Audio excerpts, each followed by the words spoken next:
Could the Tampa Bay Buccaneers swing a trade for a disgruntled AFC North linebacker? Let's talk about it. Shout out to Sleeper, by the way, and more on them a little bit later on in this video. So, a couple of days ago, I saw something that was interesting where Logan Wilson, Bengals linebacker, has requested a trade amidst his reduced role. For those of you who do not know, Logan Wilson, longtime starter for the Cincinnati Bengals, but recently he has been getting less and less playing time. He is a team captain as well, by the way, but he's been getting less and less playing time for rookies Barrett Carter and Demetrius Knight Jr., a linebacker that I wanted the Buccaneers to be interested in, by the way, but I don't always get what I want in life. But anyway, after that, Logan Wilson had requested a trade from the organization, which, by the way, what's going on with the Bengals? Because you have Trey Hendrickson, who's requested a trade, Logan Wilson, who's requested a trade. Just very interesting, in my opinion. But whenever we take a look at Logan Wilson, look, 6'2", 245 pounds, former third-round pick in the 2020 NFL draft, by the way. He is 29 years old, so pretty old in terms of being a rookie. He came out of the league when he was 24, I guess. So came into the league when he was 24. But look, whenever we look at Logan Wilson, this is a starting caliber linebacker in the NFL. I mean, 76 games played, 65 games started, 11 career interceptions, 25 passes deflected, 6 forced fumbles in his career, 5.5 sacks, 541 combined tackles in his career, 315 solo. Overall, he's been a pretty solid linebacker, all things considered, and can do a little bit of everything. Get you interceptions, get passes deflected, force some fumbles, get you a lot of tackles, and even get you a couple of sacks in there as well. Whenever we take a look at the PFF numbers also, it's been a bit of a mixed bag, I would say, for Logan Wilson. This year has not been a great year for him in terms of his time in Cincinnati. He actually has the second lowest grade of his career so far this year with a 54.8 overall defensive grade. Across the board, he's been down with run defense, tackling, coverage, stuff like that. Now, I'd be very curious to see, though, if a change of scenery could do Logan Wilson some good, because whenever we take a look at years past, last year, for example, he was overall pretty solid with a 72.4 overall grade, elite run defense grade. The coverage leaves a little bit to be desired, but he is serviceable, in my opinion, okay? And then especially in terms of tackling, he's always been pretty good. In terms of run defense, he has always been good as well.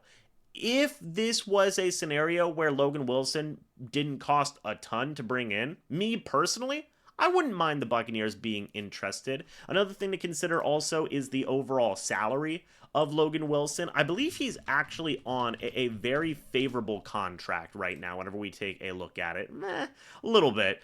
He's actually on a 4-year, $36 million deal currently, but there is an out after this season. He's under contract for the next 2 years after this. And in my opinion, everybody, whenever we take a look at a move like this regarding the possibility of bringing in a guy like Logan Wilson, well, in the immediate sense, look, you're not going to have to pay him too much money for the remainder of this season because the Bengals have already paid him a good chunk of this year's cap.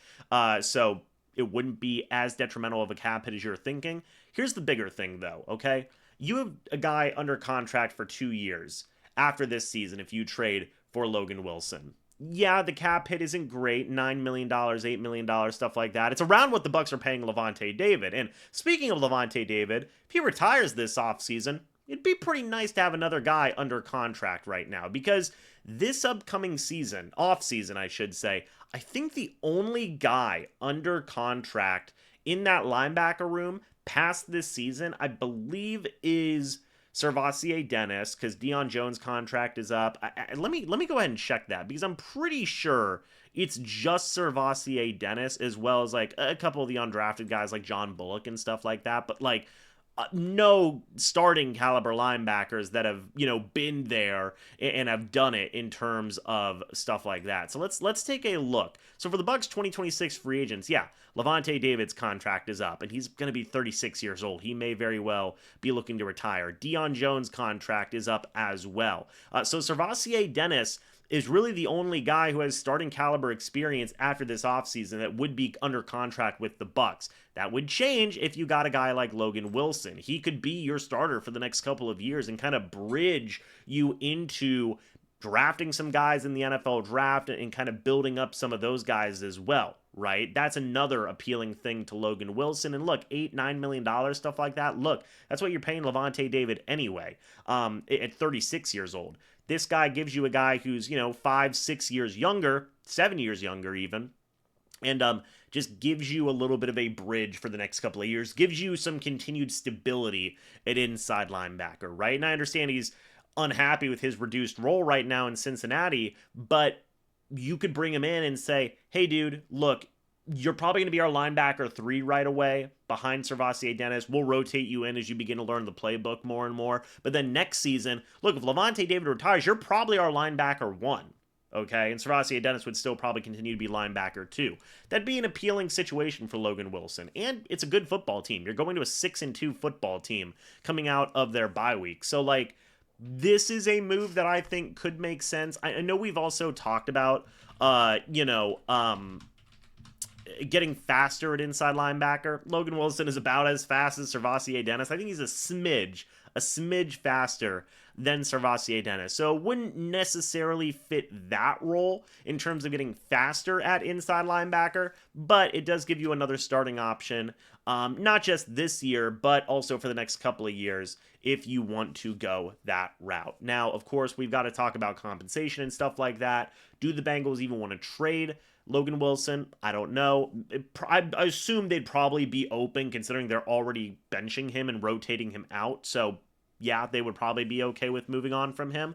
But, considering the guy requested a trade, considering the Bengals obviously don't value him that much, what if you gave up, let's say, a 6th or a 5th for Logan Wilson and a 6th or a 7th? Just do a pick swap, right? Could be a possibility. But obviously, another big thing as well to consider is that Jason Licht does not make in-season trades. He just doesn't. He's only made one throughout his entire tenure as general manager of this football team, and that was trading for Steve McClendon from the New York Jets whenever the Bucs went on the Super Bowl run. And that was it. That's the only in-season trade Jason Licht has ever made. So I don't necessarily think it will happen. But if the Buccaneers are kind of looking to go all in and kind of wanting to build up as much stuff as possible, they do need some help at inside linebacker. You've got a ready-made veteran here who can learn the playbook and give you something. And he has requested a trade from his organization. So all those pieces kind of line up for a low-risk, high reward potentially type of move. But what are your guys' thoughts and opinions on a potential Logan Wilson trade? Let me know. I'd love to hear it. One more thing, shout out to Sleeper, the proud sponsor of this channel. If you guys do use the code MrBucs, you will get a 100% match up to $100. Again, that is whenever you use the code MrBucs. Also, signing up, guys, you get $20 for free. Simple as that. So make sure you go sign up on the Sleeper app today. Enjoy football the way it was meant to be. That is together. Huge shout out to Sleeper for being the proud sponsor of this channel. As always, guys, thank you all so much for watching. I'll see you all in the next video or the next live stream. But until then, and as always, guys, goodbye for now and go Bucs.